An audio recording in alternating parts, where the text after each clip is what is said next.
សួស្តីបងប្អូនទាំងអស់គ្នាថ្ងៃនេះគឺជាថ្ងៃទី18នៅសល់មួយថ្ងៃទៀតកម្មវិធីនគរសង្ក្រាន្តនៅភ្នំពេញរបស់យើងនឹងបានបញ្ចប់ហើយនៅក្នុងថ្ងៃនេះខ្ញុំមកផ្តិតយកទស្សនវិជ្ជានគរសង្ក្រាន្តហើយនឹងក្បួនដង្ហែនគរសង្ក្រាន្តនៅក្នុងទីក្រុងភ្នំពេញរបស់យើង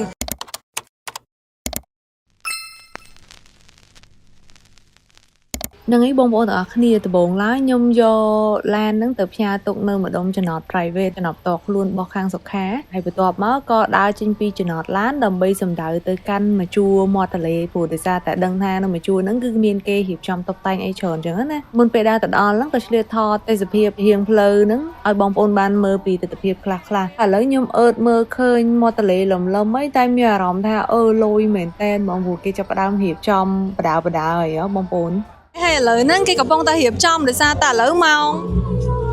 4:20នាទីហើយអញ្ចឹងគឺមានបងប្អូនយើងច្រើននិងអ្នកស្ម័គ្រចិត្តច្រើនគឺគាត់កំពុងតែមករៀបចំធ្វើកម្មវិធីហើយអានេះគឺខ្ញុំដាក់ឲ្យបងប្អូនមើលទាំងអស់គ្នាវិលជុំ360ដឺក្រេហ្មងដោយសារតែចង់ឲ្យបងប្អូនទាំងអស់គ្នាឃើញពីទស្សនវិជ្ជាទាំងអស់ខ្ញុំអត់ទាន់ដឹងថាការចេញសម្លេងមកមិនទេដោយសារតែខ្ញុំបានបើកកាត់សម្លេងរំខាននៅលើម៉ៃរបស់ខ្ញុំដែរប៉ុន្តែដោយសារតែវាមានធុងបាសផង speaker ផងបងប្អូនដល់ពេលអញ្ចឹងទៅវាប្រហែលជាមានសម្លេងរំខាននឹងរៀងច្រើនឥឡូវហ្នឹងម៉ោង4:20នាទីបងប្អូនយើងក៏កំពុងតែរៀបចំបដាព្រោះអីទីទៀតដល់ពេលគេធ្វើកម្មវិធីដង្ហែនគរសង្ក្រាន្តថ្ងៃនេះគឺដង្ហែថ្ងៃនេះមួយថ្ងៃទៀតទេបងប្អូនព្រោះអីកាលពីថ្ងៃទី14គេបានដង្ហែម្ដងហើយឥឡូវហ្នឹងថ្ងៃទី18គេដង្ហែម្ដងទៀត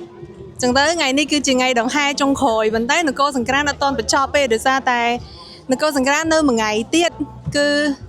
គេនឹងអបអរថ្ងៃចុងក្រោយមួយថ្ងៃទៀតគឺថ្ងៃទី19គ្រាន់តែថាក្បួនដង្ហែហ្នឹងគឺគេបញ្ចប់នៅក្នុងថ្ងៃហ្នឹងពេលខ្លះគេឆ្ងល់ថាចុះមិនបាននគរសង្ក្រាន្តចាំបាច់ដង្ហែដល់2ដងទៅអីដោយសារគេចង់ឲ្យបងប្អូនយើងនៅខេត្តហ្នឹងមកពីខេត្តវិញមកបំពេញវិញហ្នឹងគឺអាចមកលេងនគរសង្ក្រាន្តនឹងបានខ្ញុំដើរបដានិយាយបដាម៉ោង4កន្លះកំពុងហាលងៀតនៅផ្លូវថ្មើរជើងចាក់ទៅមុខបងប្អូនខ្ញុំលះបង់ណាដើម្បីឲ្យបងប្អូនយើងអ្នកដែលគាត់បានចូលរួមហ្នឹងគាត់បានឃើញពីទស្សនវិជ្ជាឥឡូវហ្នឹងខ្ញុំកំពុងដើរមើលធัวព្រោះដោយសារគេកំពុងតែរៀបចំហើយបន្ទាប់ពីគេរៀបចំម៉ោង6គេនឹង start និយាយទៅមិនមែនមកមានញឹកតែអ្នកដែលរៀបចំទេណាអ្នកដែលដើរដូចជាពួកខ្ញុំហ្នឹងក៏មានញឹកដែរដោយសារតែកំពុងតែនាំគ្នាដើរមើលថាគេមានទស្សនវិជ្ជាអីគេខ្លះគេមានអីគេលេងខ្លះអញ្ចឹងបងប្អូនយើងក៏កំពុងតែមកបដាដែរដើម្បីមកចាំចូលរួមទស្សនានគរសង្ក្រាន្តរបស់យើងឥឡូវខ្ញុំឲ្យបងប្អូនមើលទស្សនវិជ្ជាបដាទៀតសិនទៅហើយយើងដាក់ភ្លេងចូលឆ្នាំយើងខ្លះបងប្អូន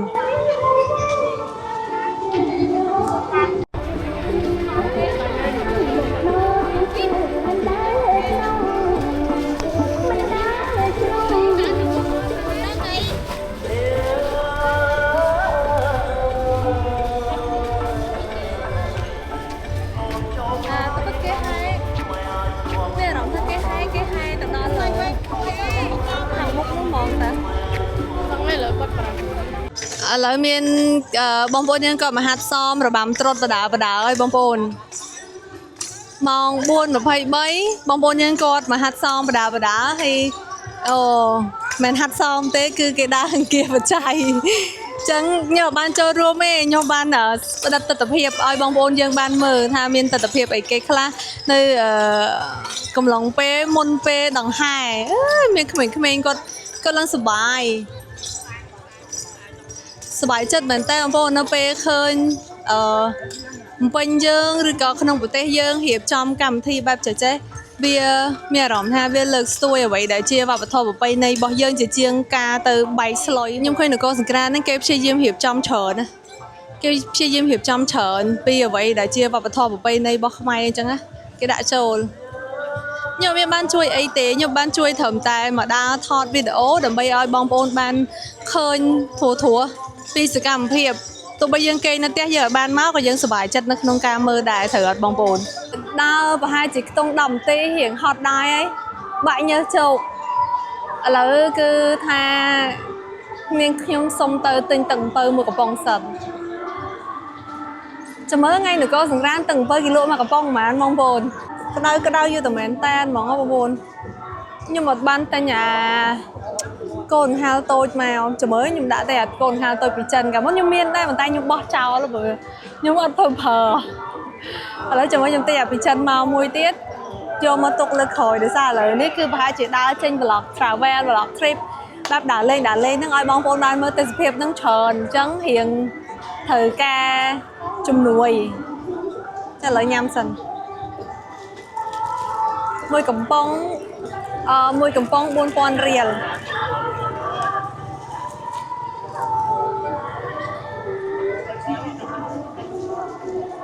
ហើយមុនខ្ញុំតើលោ schedule មកដែរតាខ្ញុំចង់ដឹងថាគេ start ពេលណាអីពេលណាខ្លាចយើងមកខុសម៉ោងនេះ schedule ខ្ញុំតើលោយកមកតាំងពីថ្ងៃទីដែលគេផុសភ្លាមមកអញ្ចឹងចេញ schedule មកខ្ញុំតើលោយកភ្លាមអញ្ចឹងថ្ងៃនេះថ្ងៃទី18ក្បួននឹង2របស់គេ start នៅម៉ោង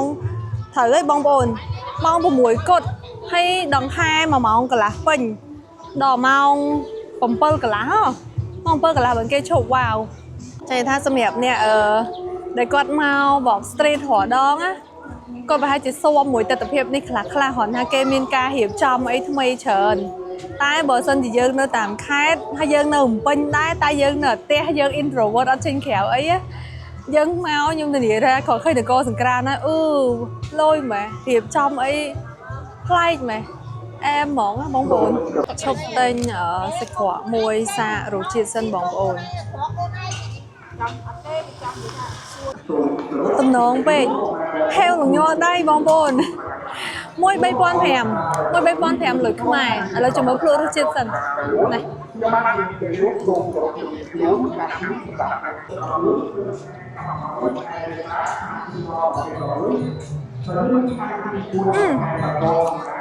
ឆ្ងាញ់ណាឆ្ងាញ់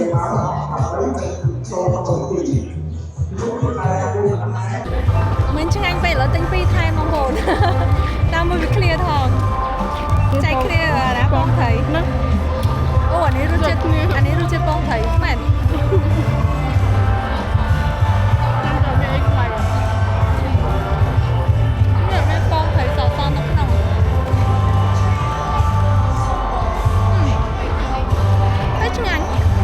មិញពីហ្នឹងអស់13000អស់7000ព្រោះទៅខ្ញុំបាញ់ឲ្យគាត់20000គាត់ដាក់ឲ្យខ្ញុំ13000ដើម្បីខ្ញុំយកលុយរៀងមកទិញស្ដាយដីអ៊ំនេះដោយសារខ្ញុំឃើញគាត់អង្គុយនឹងយូរហើយអត់មានអ្នកគេទិញគាត់សោះ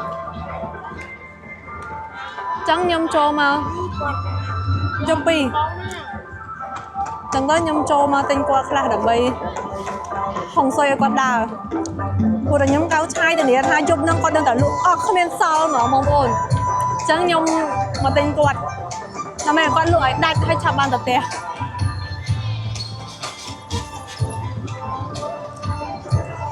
ចាក់ស្ដែងថ្ងៃនេះថ្ងៃសៅរ៍ទៅបីអត់មាននគរសង្ក្រានក៏គេមានផ្លូវថ្មើរជើងចាក់ទៅមុខចឹងមនុស្សច្រើនស្រាប់ដែរហ្នឹងបងប្អូន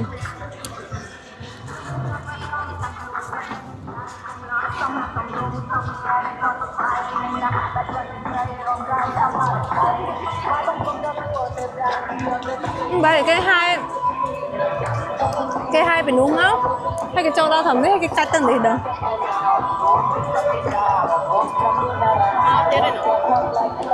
mình chẳng thấy hai bị nuông mau tên gì với nhỉ រួចទៅបន្ទាប់ពីទិញស្តៅដីអ៊ំហើយក៏នាំគ្នាមករកអីញ៉ាំតិចព្រោះដោយសារតែសេកទឹកផងហើយឃ្លានផងព្រោះនៅសល់ប្រហែលជាខ្ទង់1ម៉ោងទៀតកម្មវិធីក្បួនដង្ហែគេនឹងចាប់ផ្ដើមបងប្អូនអញ្ចឹងទៅខ្ញុំក៏មករកទឹកមានហើយកំឡុងពេលដែលមករកទឹកមានហ្នឹងឆ្លៀតថតទេសភាពអាមជួរមាត់ទន្លេនេះឃើញវាស្អាតខ្លាំងពេកយោអញ្ចឹងទៅក៏ឆ្លៀតថតទេសភាពហ្នឹងជូនបងប្អូនហើយពេលដែលបានទឹកមានហើយក៏នាំគ្នាដើរចេញមកខាងក្រៅហើយខ្ញុំខ្ជិលកាន់កាមេរ៉ាខ្ញុំក៏ញុកដងកាមេរ៉ាចូលទៅលើកាតាបទៅដើរទៅឃើញរៀងឆ្ងាយរៀងញ័រតិចឲ្យបងប្អូនបានមើលហើយក៏ពេលដើរមកសន្ទុះទៅក៏ពីរនាក់នាំគ្នាស្គប់នៅកន្លែងនេះឃើញចង្អេងហ្នឹងគឺពិភាក្សាគ្នាថាចង់ញ៉ាំនំតាកូយ៉ាគីហើយបន្ទាប់ពីទិញនំញ៉ាំហើយក៏នាំគ្នាដើរឆ្លងមកផ្លូវមកចាហៀងទៀតដើម្បីចាប់កន្លែងអង្គុយនេះអត់មានបងលេខអីទេបងប្អូនគឺមានន័យថាឃើញកន្លែងណាអង្គុយកន្លែងហ្នឹងទៅតាមសមា ជីវរខ្លួនឯងចឹងណាអូយទៅទេសភាពប្លង់កន្លែងនេះគឺស្អាតខ្លាំងហ่ะបងប្អូនអើយនៅមុខមាត់ទន្លេយើងមានដងទងជាតិមានដើមដូងមានអីហើយមានទាំងមនុស្សកកកុញជាច្រើនកំពុងអង្គុយរងចាំទៀតហើយទីបំផុតក្បួនដង្ហែក៏បានចាប់ផ្ដើម អ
ជំរៀនរៀនត្រីចូលឆ្នាំកាលនោះអូនផ្ដាំឲ្យបងទៅលេងអង្គរបងបានយកការទៅថ្វាយទេវតាសូមប្រទានពរជួយតែអង្គរគេដំណើរ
មួយនៅ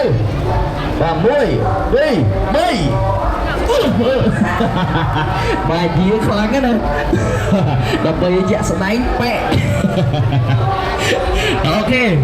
អាចសាកម្ដងទៀតណាបាទដើម្បីចង់ដឹងបាទកម្លាំងដៃរបស់យើងក៏អាចធ្វើការបាទសាកដល់វគ្គ back ទៅផ្ទះវិញហើយបងប្អូនអញ្ចឹងជួបគ្នានៅក្នុងវីដេអូក្រោយបាយបាយ